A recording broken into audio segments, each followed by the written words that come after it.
Rest in peace, Elmo Grapplr. Guys, I'm not Elmo Grapplr.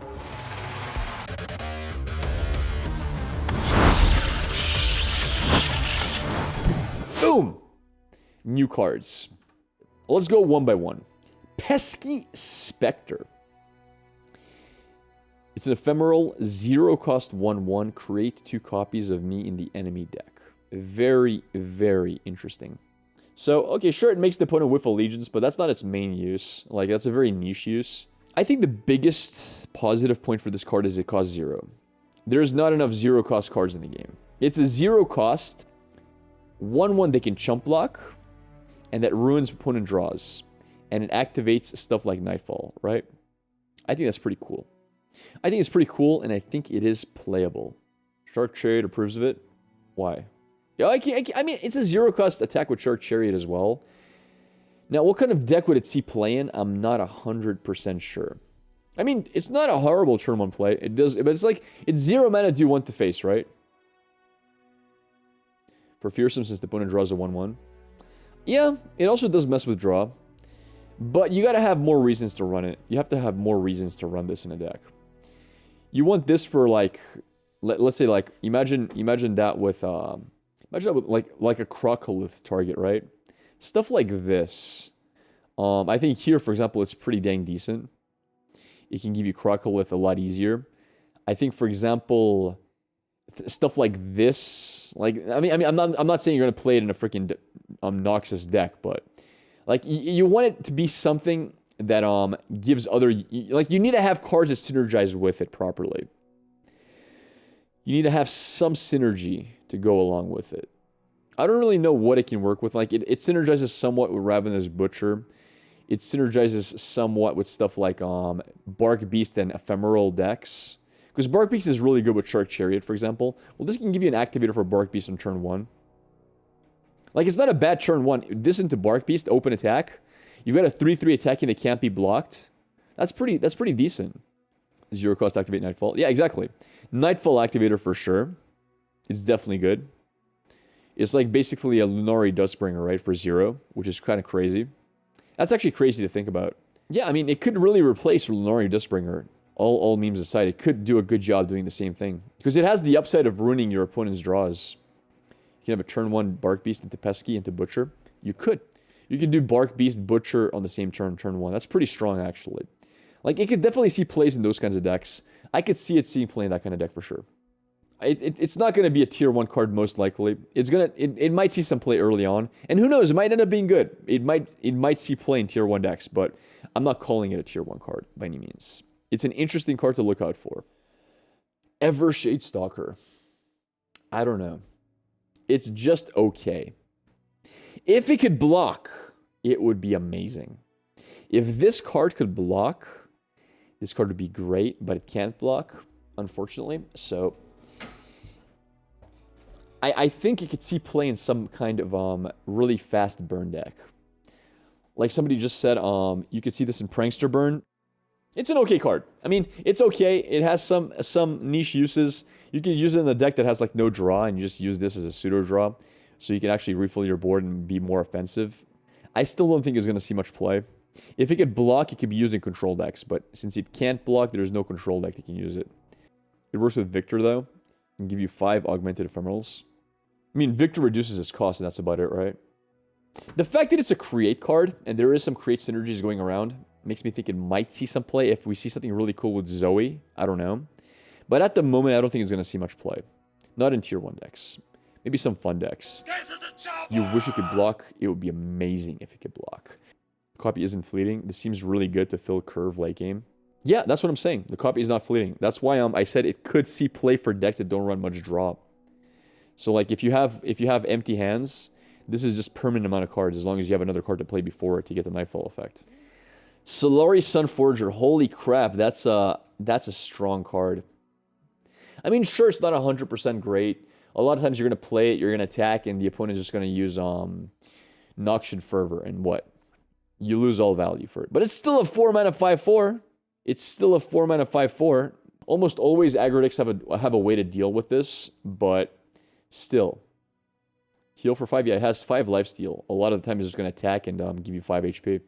Before aggro players complain like they did for Radiant Angel. Radiant Guardian? Yeah. It's very strong. It's very strong, dude. It's disgustingly strong. Just great versus aggro. Poor aggro, dude. Poor aggro. Poor aggro. I mean, this is amazing versus aggro. This is amazing versus aggro.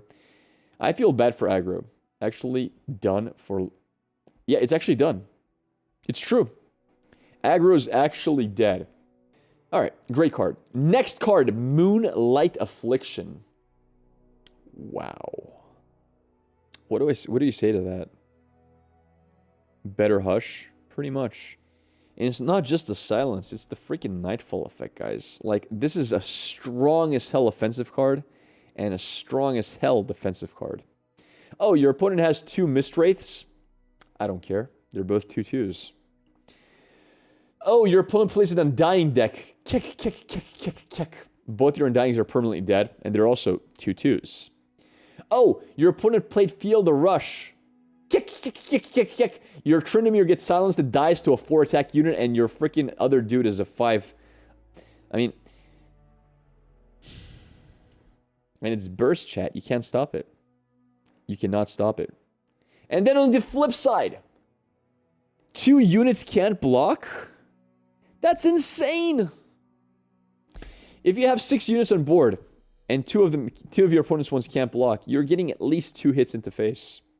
Imagine you play this with Leona. Imagine you use Leona's signature card, you stun 2 units, and then 2 more can't block. All of a sudden, he has 4 units that can't block, chat.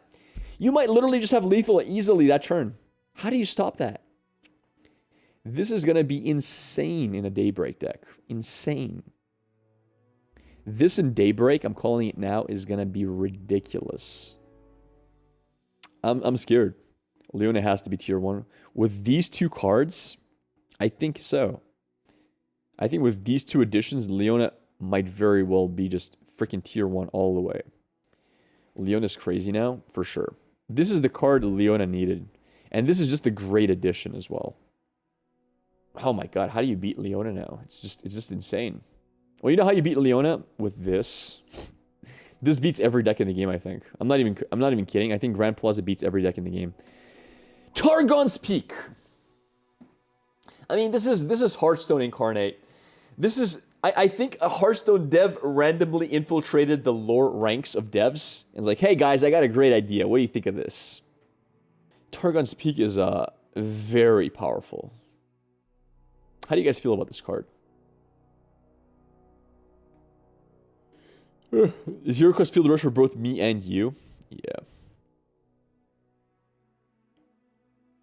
You like it? I like it too. I'm not even kidding. I like it too. But I don't think I'm going to play it. I don't think I'm going to play it much because I'm just going to miss every time. Dude, every time. You know what I'm going to get? I'm going to get Targon's Peak, discounting my second Targon's Peak, discounting my 3-cost 0/3 ramp boy. And my opponents, you know what they're going to get? They're going to get your 0-cost Rekindlers, and they're going to get... I'm going to miss every single time, bro. They're going to get... Yeah, Sky's Descent, 0-cost... I'm just gonna get obliterated, bro. This card is gonna make me... It's gonna make me take off my headset and throw it into the wind like 20 times straight. Yeah, 0-cost Ladros from the enemy, 0-cost Karina from... I don't know, man. I don't know. This card, it kind of hurts aggro. You know, in a way. It kind of hurts aggro. Yep. It's not very good versus aggro because you're spending turn 5. You're spending turn 5 doing nothing. But it hurts aggro in a way because people if this becomes semi-meta, if people start playing this, everyone's going to start playing really greedy decks. And aggro can't have far to fun. Like, aggro's not going to be having fun. Like, aggro wants to play greedy decks now. Everyone wants to play greedy decks. It might make aggro non-existent to a way because everybody wants to get, like, value out of this, right? The thing is, will people still play aggro when Sunforger is out? I don't know, man. I don't know if they can. I mean, Glimpse is really good. Atrocity is a way to stop it as well. It's only one turn. Like, there are ways to stop it, but if you're playing this with, like, single combats, it's a pain in the butt. Yeah. I mean, in the mirror match, you don't even want to play your one, right? If you're playing the mirror, You never want to draw this. You just want your opponent to play it for you. All right. Fun card. There's a lot of cool things that can happen with this. It's going to make for crazy highlight reel games. I'm looking forward to it. Captain Arrika. 10 out of 10. Best card this expansion in terms of hit power. She's kind of bad, though. Is that Frost? I don't think she's bad. I think she's definitely playable. This is not something to laugh at. Capturing a unit or landmark is pretty high tempo. I mean, imagine, what happens on mana 8? Your opponent has Tryndamere on board, you play Captain Arrika. What does he do? I would assume it's play order. Probably. Also has Spell Shield, hard to remove. It's definitely not an auto 3-0, but I think it's a card that might see play. Imagine Captain Arrika versus Tahm Kench. Think about the time when Tahm Kench Soraka was meta. Imagine what a strong play that is, Captain Arrika on 8. That's disgusting. It's really, really powerful. She's a pretty decent card. Nothing amazing, but pretty decent. Bad Detain? What do you mean? It comes with the body, bro. 6/6 Spell Shield is not small. I like it. I like it. I think it has a decent value. Also, you can get this out of the 5/4 Elite card. The 5/4 Challenger can give you this for free, which is kind of a buff to him. Because before it was only like the 6/6 that was good to get, like the Cytheria. Now you can get this. So it's a pretty good buff for the 5/4. Purify her. Yeah, exactly. If you're running ways to purify her as well, it makes her even stronger. Blacksmith makes her a 7/7, true. Let's talk about the elephant in the room. I'm scared, chat. I'm scared of this card. How do you beat the Grand Plaza? I really don't know. I promise you, I don't know how to beat the Grand Plaza. It's pretty cool with Undying. My problem with Undying is this card destroys Undying. And I think this card is going to be meta. And it's so sad, because this is so good versus... Like, this is literally... If you run this, you're going to beat every Undying deck there is. Undying can't beat this card. This is the old Hush for Undyings. I mean, I really would like to see a Cleanse card, but I don't think it's going to see play, because Silence is not big enough of a thing to be... I don't know. It would have to have more effects. Like Cleanse plus buff, right? But yeah, Grand Plaza, dude. This card is actually broken. I don't want to be a negative Nancy. Call me a skeptical Susan. I'm very skeptical whether this was a good idea, right? I'm not sure if this was a very good idea. The Grand Plaza, when you play it on mana 3, you've won the game. I'm not even kidding. I'm not even joking. How do you not win the game after that? All right. As Swimothy, in all of his great wisdom, taught us. For example, you played Plaza Guardian on mana 3. You play Grizzled Ranger on mana 4. Do you know what you get? Do you guys realize how strong this is? This is a 4/2, chat. A 4/2. With Challenger. With Challenger. Okay? Okay? It attacks and dies. And then it becomes a 4/5. With Challenger as well. And then that attacks again. Okay? On mana 4. Nothing survives that. No board state survives that. What possible board state can survive a mana 4/2 Challenger that attacks with Scout, kills your unit, and then you get a 4/5 that can attack again with Challenger and kills another unit? Alright, that's just one example. Chat. I don't think you realize how good this card is. Just imagine Grand Plaza, okay? 3 mana, 3/3 double attack with Barrier. This does guaranteed 6 damage to his units for 3 mana. Okay?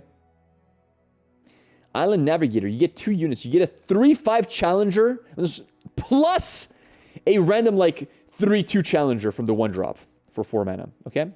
You get a 6/6 Challenger Scout. This card's insane. Look at this. Look at this, chat. You have a 3 mana, 4/3 with quick attack and Challenger.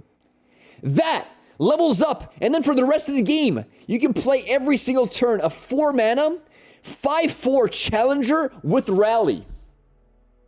No. What do you... Guys, look at this. Look at this combo. You drop this down, it's a 5/4 with challenger. You attack. You kill something. You drop her again. You attack. You kill something. I don't think you understand how strong that is. And it never goes away. Every turn, you can play double Katarina and remove the opponent's board. Every turn. It's crazy. Well, that's why you play Noxus. That's why you splash her into the deck. It's insane value. Lucian. He is a 4/3 quick attack removal, challenger removal. And the crazy thing is, Senna works with him too. Senna does the same thing. She's a 5-something with removal. You can run House Spider. Yes, you can. Every Overwhelm card is insane. Draven. 4/4. Remove a unit. You can guarantee to target the right unit with Draven. It's insane how strong this card is. Everything that has regeneration. Ash. She's a 6/4 with Challenger. And you guarantee to freeze whatever you're challenging. Swim was saying it's a meme. I don't think it is. I think these cards are going to be crazy. So Iceveil Archer is really only good defensively or when paired offensively versus with something like a Wolf. Right now, if you play that card, an Iceveil Archer, he's a 4/2 challenger. He's not just a 3/1 freeze. He's a freeze plus 4/2 challenger. I don't see how anyone can think that is not absolutely broken. Like, you can even challenge the unit you freeze so he doesn't die in the exchange. Like, 4/2 challenger for 2 is insane. Yeah, it's a mini Sejuani. It's for 2 mana. You can play Elnux with this, man. You just fill your board with Elnux. I want to show you this card. Like, you guys realize whenever you draw Yeti, this is a 1 mana 6/6 challenger. A 1 mana, kill anything on the opponent's board and survive with a big body afterwards. I don't know if you guys realize how strong this is. Like if you're playing Freljord Freeze, that's a 1 mana 6/6 with Challenger. No champion is surviving that. Like, and this is early game. This is not late game plays. Like, this is all early game. Like,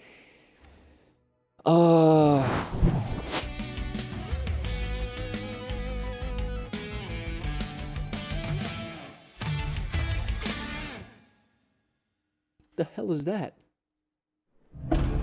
What is that?